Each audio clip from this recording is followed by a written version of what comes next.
MCD पर किसका होगा राज? एमसीडी चुनाव में क्या हैं जनता के बड़े मुद्दे? एमसीडी चुनाव में नेताओं ने किए कौन कौन से बड़े वादे? जनता की आवाज बनने और नेताओं के वादे सुनने दिल्ली की गलियों में पहुंच रही है चुनाव यात्रा।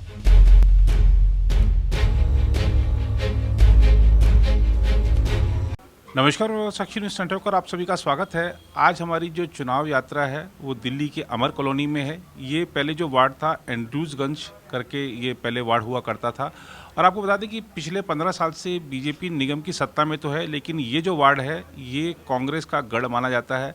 कांग्रेस ने हालांकि इस बार यहाँ से प्रत्याशी बदल दिया है। पहले अभिषेक दत्त होते थे, अभी देवेंद्र जी हैं। देवेंद्र जी, प्रभात साक्षी पर आपका बहुत बहुत स्वागत है। वैसे तो ये कांग्रेस का गढ़ भी रहा है, लेकिन गढ़ हमने देखा है कि कई चुनाव में टूट भी जाते हैं। गढ़ बचाने के लिए आप क्या कर रहे हैं? देखिए, बेसिकली मैं बता दूं, ये गढ़ तो ये भाजपा का रहा है, लाजपत नगर ही। ये कांग्रेस का गढ़ नहीं रहा। कस्तूरबा नगर जो विधानसभा है ये कांग्रेस का रहा था। बट अभी फिलहाल हम बात करेंगे अमर कॉलोनी वार्ड की। तो बेसिकली यहाँ पर अभी हमसे पहले जो पूर्व पार्षद थे अभिषेक भैया थे, जिन्होंने यहाँ पर बहुत काम किया है। मतलब काफ़ी, देखिए कोई एक गली नहीं छोड़ी जहाँ पर दे रहा हूँ, वहाँ पर सब जगह लाइटें लगा दी गई हैं, गलियाँ सारी बनवा दी गई हैं, सभी पार्क को बहुत अच्छा सौंदर्यकरण करा गया है। जो कभी कूड़े से भरे रहते थे वो सारा कूड़ा उठवाया, साफ करवाया। साथ में वहाँ पर बहुत ही सुंदर पार्क बनाया, उसमें जिम लगवाया गया, गज़ीबो लगाई गई और वहाँ पर बच्चों के लिए झूले लगाए गए। मतलब कोई ऐसा काम नहीं है कि जो अभिषेक भैया ने नहीं करा। कांग्रेस और कांग्रेस के कार्यकर्ता नीचे सब ने मिलकर काम करवाया। एक बहुत अच्छा यहाँ परिवार जो हमारे कांग्रेस का वो संगठित है यहाँ पर, जिन्होंने घर घर काम करा। और इन सबसे भी बढ़ के अगर जो मैं एक चीज़ कहूँगा तो वो मुद्दा था भ्रष्टाचार। तो भ्रष्टाचार यहाँ एमसीडी जो था पूरी दिल्ली के अंदर, वो यहाँ कभी नहीं चला। यहाँ पर कभी भी मतलब ना तो लैंडर माफिया आए, ना यहाँ कभी रेहड़ी पटरी वालों से पैसे लिए गए। बहुत मतलब पिछला 5 साल यहाँ जो रहा अभिषेक भैया के अंडर में रहा, रामराज रहा।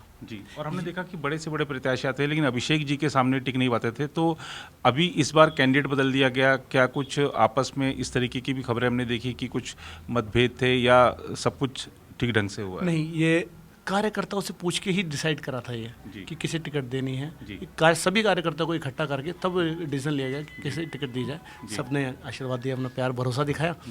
ऐसा कोई नहीं, परिवार एक साथ है। जी, आपने कहा कि अभिषेक जी ने बहुत काम किए हैं। अगर आप निर्वाचित होते हैं तो क्या प्राथमिकता रहेंगी आपकी क्षेत्र के लिए? देखिए, क्षेत्र के लिए तो भाई ने जितना काम कर दिया है यहाँ, तो वैसे तो बेसिकली तो भैया ने कोई काम छोड़ा नहीं है और जनता जानती है यहाँ पर बहुत काम करा है। इन्हीं कामों को मेंटेन करा जाएगा और कोशिश ये रह जाएगी कि यहीं पर जिस तरीके से रामराज चला है और उसको मेंटेन करके भ्रष्टाचार यहाँ पर बिल्कुल ना हो, लेंटर माफिया वगैरह ना यहाँ पर आए। एमसीडी में जो भ्रष्ट आदमी हैं उन्हें यहाँ इस एरिया से बिल्कुल दूर रखा जाए। मैं तो कहूँगा कि पूरे दिल्ली में ना रखा जाए। कांग्रेस हर जगह आए, अच्छे अच्छे कैंडिडेट्स उतारे हुए हैं पार्टी ने, तो मुझे पूरा भरोसा है कि दिल्ली में इस बार कांग्रेस एक नया इतिहास रचने जा रही है। जी, और अगर हम अमर कॉलोनी वार्ड की जब खासतौर पर बात करते हैं तो व्यापारी वर्ग यहाँ पर काफ़ी बहुतायत में है। लाइसेंस राज हो, सीलिंग हो, ये एक बड़ी समस्या रही है। कैसे निजात दिलाएंगे इन सबसे? ये सारा सेंट्रलाइज है। मैं आपसे झूठे वायदे कर तो इसका कोई फायदा नहीं है कि मैं सीलिंग खुला दूंगा, ये करा दूंगा। ये सारा सेंट्रलाइज है। दुकानदारों को अच्छे तरीके से पता है कि उनकी सीलिंग कैसे खुलेगी, उनकी परेशानी का उन्हें समाधान पता है।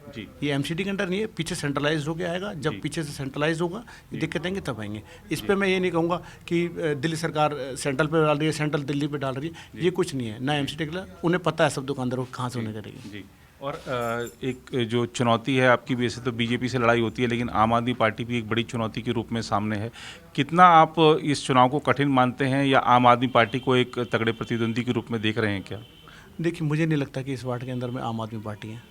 यहाँ कांग्रेस है, ना यहाँ भाजपा है। अभिषेक भैया ने जिस तरीके से काम कराया और जिस तरीके से यहाँ के कांग्रेस के सभी कार्यकर्ताओं ने मिलकर काम करा है, मुझे नहीं लगता यहाँ पर भाजपा या फिर आम आदमी पार्टी का यहाँ काम बोल रहा है। यहाँ के लोग बाग बहुत एजुकेटेड है, ताकतवर है और समझदार है। और देखिए, वो जानते हैं कि कहाँ उन्हें वोट देनी है, कौन उनके हक के लिए खड़ा है। आम आदमी पार्टी ले आई है केजरीवाल गारंटी, बीजेपी कह रही है वचन पत्र, कांग्रेस क्या कह रही है?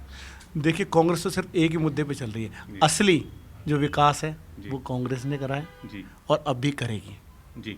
बाकी और झूठे जुमले, ये बेसिकली हमारा स्टाइल नहीं है। जी, वैसे चुनाव एमसीडी का है, लेकिन जो सबसे बड़ा मुद्दा इस समय सत्येंद्र जैन बने हुए हैं, उनके रोजाना नए आने वाले वीडियो बने हुए हैं।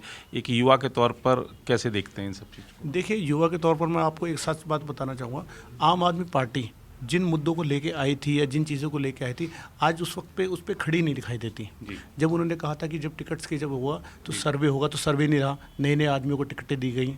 परिवारवाद पर टिकट नहीं, जब कहा था कि परिवार में किसी को नहीं मिलेगी, परिवार में टिकटें मिलेगी। ऐसी कई सारी चीज़ें जो अपने लीग से हटकर उन्होंने करा, जिन चीज़ों पर पार्टी ने अपना बेस बनाया था, तो मुझे नहीं लगता कि उन चीज़ों पर वो खड़ी है। वो अब नहीं, अब आम आदमी पार्टी नहीं है, वो खास आदमी पार्टी हो चुकी है। पार्टी होगी। और अरविंद केजरीवाल जी गुजरात में जाके बता रहे हैं कि हमने दिल्ली में पानी फ्री कर दिया, बिजली फ्री कर दी है, और भी सुविधाएं हैं जो फ्री में मिल रही हैं। आप जब लोगों के बीच में जाते हैं, खासतौर पे अगर आपके वार्ड में अगर बस्तियां वगैरह भी हैं, तो आप लोगों से मिलते हैं, तो लोगों को क्या सब कुछ फ्री मिल रहा है? देखिए, बेसिकली तो यहाँ पर 200 यूनिट देने का कोई फ़ायदा नहीं है। बड़े बड़े मकान है, 200 यूनिट किसी को फ्री मिलता नहीं है, तो इसका यहाँ पर हमारे वार्ड में तो कोई फ़ायदा नहीं, मुझे लगता नहीं है कि यहाँ पर कोई फ़ायदा हुआ है। जी, कोई फ़ायदा हुआ। तो ये थे देवेंद्र कुमार जी, अमर कॉलोनी से कांग्रेस उम्मीदवार, जिन्होंने बताया कि अगर निर्वाचित होते हैं तो क्षेत्र के लिए प्राथमिकताएं क्या रहेंगी। पूरा भरोसा है कि जनता एक बार कांग्रेस पर फिर विश्वास करेगी। विश्वास इनका खरा उतरता है नहीं, परिणाम आने पर पता चलेगा। फिलहाल इस रिपोर्ट में इतना ही। बाकी देशों ने खबरों के लिए बने रहे हैं प्रभा साक्षी के साथ। अगर आप भी लेना चाहते हैं देश दुनिया की तमाम जानकारी, तो आज ही सब्सक्राइब करें हमारे चैनल को। साथ ही नीचे दिए बेल आइकन को जरूर दबाएं ताकि हर अपडेट आप तक पहुंच सके।